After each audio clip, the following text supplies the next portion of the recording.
I know it's not real money, but the last thing they want you is to take loads of these out of the bank, because it messes up their balance sheet and it puts them into trouble. That's why you used to have bank runs. So what I'm trying to say, yes, they're getting rid of your money box, they're getting rid of everything, and they're making you basically their slaves.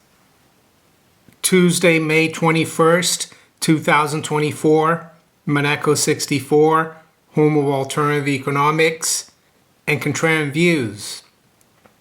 Today we're going to look at why we're being pushed into a cashless society and how CBDCs fit in with that. Before I start, I'd just like to show you there. I got the silver plaque for 100,000 subscribers yesterday, and it's thanks to you for helping me get to 100,000. So yes, I'd like to thank you again for subscribing, for participating in the community, because that's what it is. That's one of the original subscribers. He's been around for a long time, Graham Hobbs. He told me once that Monaco 64 is much more than a channel, but a community. And that's how I try to make it. So let's get straight to a cashless society and why we're being driven into a cashless society. And there are quite a few reasons, in my opinion, and I'm going to try to cover them here as much as possible.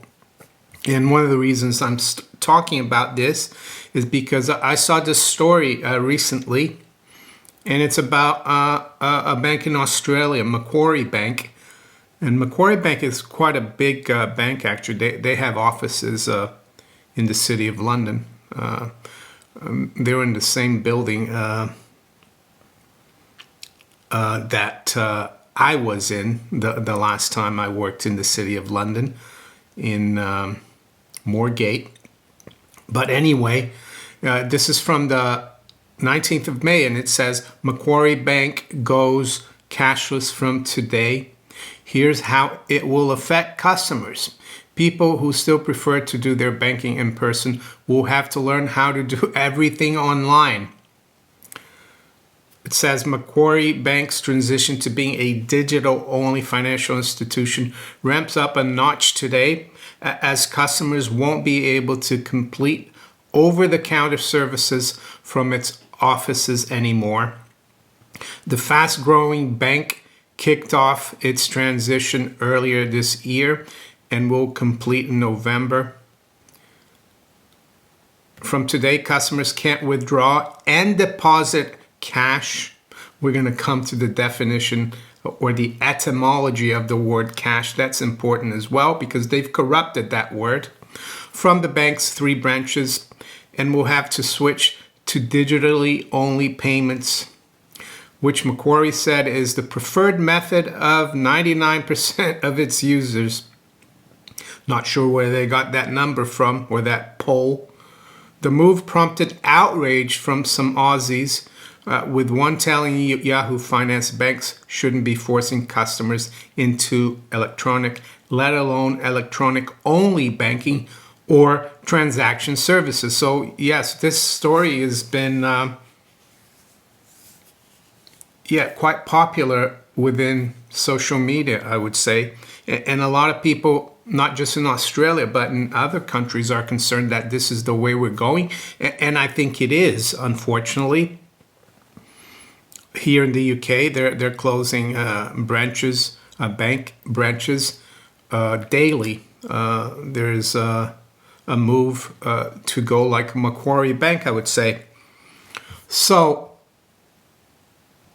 let's look at the etymology, which is the origin of the word cash. Well, Wikipedia does serve some purpose sometimes, and it says the English word cash originally meant money box, and later came to have a secondary meaning, money. This secondary usage became the sole meaning in the 18th century. The word cash comes from the Middle French caisse. Well, there you go, caisse. It's a box. money box, which comes from Old Italian casa, and ultimately the Latin capsa, box or box. It's interesting because there are banks in France and Italy that are still called, still use that word in France. I remember one of my big clients in the futures market was CDC, which stands for Caisse de dépôt et consignement, big French bank. In Italy, there's a lot of savings banks that are called Cassa di Risparmio, right? Savings banks. So words evolve and sometimes are corrupted. People forget what they really mean. So what we think of today as cash is this here, which is actually not really cash. It's just a promissory note for the money or real cash that you left in a box, so to speak, and that's confusing as well. You left in a money box at a bank, or you have the money box yourself and you keep the cash yourself. So what is real money? Well, I'm not going to go deeply into this, but I'm going to recommend you read What Has Government Done to Our Money by Murray Rothbard of the Austrian School of Economics. And he talks about how before money, there was barter, and you bartered value for value. You had to have something, right? Yours. And someone had to have something of value as well that you wanted, and the thing you had, they had to want it. So it was a little difficult. It was a direct exchange, barter. And you couldn't always match things, but eventually through trial and error, people found that there were some goods or commodities that everybody almost always wanted, and those were called the most marketable commodities, and they became money. And it's been different things throughout the ages, but up until recently, it was gold, you can see here, by a sovereign, and silver, as you can see here, by a Morgan dollar. And that's what's been money. These pieces of paper are just promissory notes for these or these. Well, they were. Nowadays, there's nothing behind these promissory notes, and that therein lies the problem as well. Yes, we had promissory notes for silver dollar, you see. We even had promissory notes by the Confederate States of America for $5. That wasn't a very good loan for whoever held this, I would say. So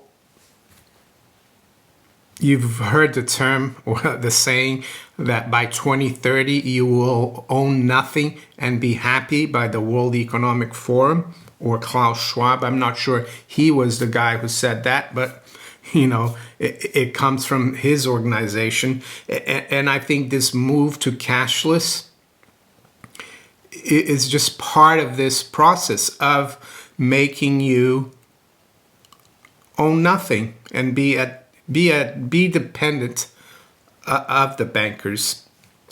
And that's why I think one way to fight against that is to have some of these. And of course, these are more like circulating coins, and I think they might come in handy. You've got also silver quarters. You got threepenny bits, which are kind of like the dime in the US. They're UK. And you can see that every country used to use these. Even the Saudis had a Saudi guinea, which is basically the same size, weight, and purity of a sovereign. So back to you will own nothing and be happy.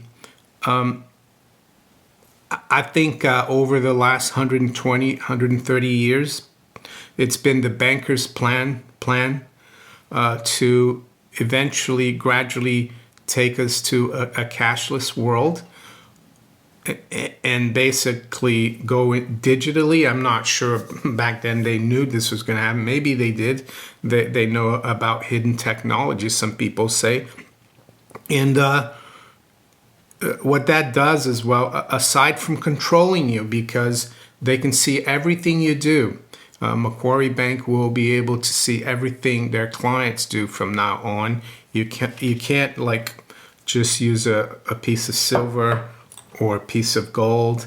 And even with a banknote, there's quite a bit of privacy because you know your name, your address is not on it. It's not recorded. No one knows who you are. It gives you privacy. I admit, but their goal is to always see what you're doing and always make some seigniorage, which is like a little fee from all your digital transactions with third-party businesses. And they do, because every time you use your card, the business that you're doing business with, they pay the bank a monthly fee to have that machine. I know that because I ran a business, and that's what happened. In every transaction, they take a small fee. In the olden days, the seigniorage was paid by the state. So if you took a big lump of silver to the mint in Philadelphia, let's say, they would mint you one of these, a silver dollar, and they would keep 1% of it for the costs. But that's understandable because the state there is providing a service. And it's the state. It's not a private institution. So I think that's one of the reasons they want to control you. They want to profit from it. And I actually think the third reason I'm going to give you, and there might be more, you might want to comment. For me now, it's the most important one. It's because all the banks are in trouble financially. And why? Well, because under the current system of fiat currency, where there's no anchor like gold, where central banks allow the member banks to keep zero reserves, they leverage your deposits into more loans, into derivatives, which are leveraged even more. And the last thing they want is you taking, I know it's not real money, but the last thing they want you is to take loads of these out of the bank, because it messes up their balance sheet and it puts them into trouble. That's why you used to have bank runs. So what I'm trying to say, yes, they're getting rid of your money box, they're getting rid of everything, and they're making you basically their slaves. The antidote is to keep trying to expose this. And maybe they will push it so far that people will revert back to using these. And you might say, oh, you're crazy. What are you talking about? Well, I don't think so, because we're seeing individual states in the United States coming out and moving towards sound money, in my opinion. There's a story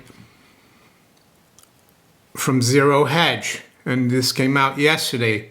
Signed into law, Alabama abolishes income taxes on gold and silver. Alabama Governor Kay Ivey last week signed a bill that removes all income taxes on capital gains on the sale of gold and silver, enabling the state to take an important step forward in reinforcing sound money principles. With this move, Alabama joins a growing number of states prioritizing the protection of citizens against the deleterious effects of inflation, currency debasement, and mounting federal debt. Enactment of Senate Bill 297 makes Alabama the 13th state in the nation that does not impose capital gains taxes on sales of gold and silver. I'm going to put a link to this article in the description. So I think just as the story from Australia is discouraging, I think this story from Alabama is very encouraging. So, yeah, you need to try to keep educating your friends, family, colleagues. I know a lot of them won't want to listen to it. Using a card or a phone or whatever is much more convenient. But convenience, yeah, is nice to a point. And I do use card quite a bit, but I try to use cash as well. And if you can, I guess, boycott Macquarie or boycott the shop that won't take cash. Maybe they'll get the message, because this is much more than just the government and the central bank trying to drive you into this. It's also the private companies that are banks that are trying to do that, because they want control. They want to be able to be more reckless. And yeah, so that's how I see it. I also recommend you watch a video interview I did with Clive, and that was in November of 2022. It was the first interview I did with Clive, and I don't think he'd ever been on social media. And it was a huge success, this video. I didn't expect it. We have like almost 600,000 views. And Clive gives his opinion. It's not necessarily what I think will happen about the currency reset and how it will wipe out creditors and usher in CBDCs, central bank digital currencies. And that's part of this cashless society as well. So there you go. Let's quickly look at where the markets are this morning. It's 8:01 a.m. London time. We've got spot gold at $24.10, so it's down about $16. So we're seeing a bit of volatility. The high's been 33, the low 06. Silver as well is coming off a little bit today. It's at 31.40, down 40 cents. The low was 31.05, and the high's been 32.52. The Dow futures is down 5 points. 39,813. NASDAQ futures is down about 20, and the S&P is unchanged. What about the currencies? Yeah, very little going on there too in the currencies. The commodities, we got WTI crude down 0.75% at 78.67. We've got Brent at 82.93. High grade copper is down 0.2% at 504. And what about the bond market? Where is the U.S. Treasury 10-year yield this morning? Well, we're at 444. It's been pretty stable of late. But one thing I noticed is that in Japan, the 10-year yield is approaching multi-year highs. So we'll quickly have a look at the 10-year JGB yield. Well, this morning it's at 0.97, so it's approaching 1%. And yeah, things in Japan are still pretty crazy. But as I've said, I think all these fiat currencies, the Japanese yen included, they're going to keep debasing it, the central banks, because that's the only thing they can do to keep the system going. But we're going to keep a close eye on the Japanese yen as well. Right now it's stabilized. So with that, I'm going to wish you all a very good day. Take care. Bye.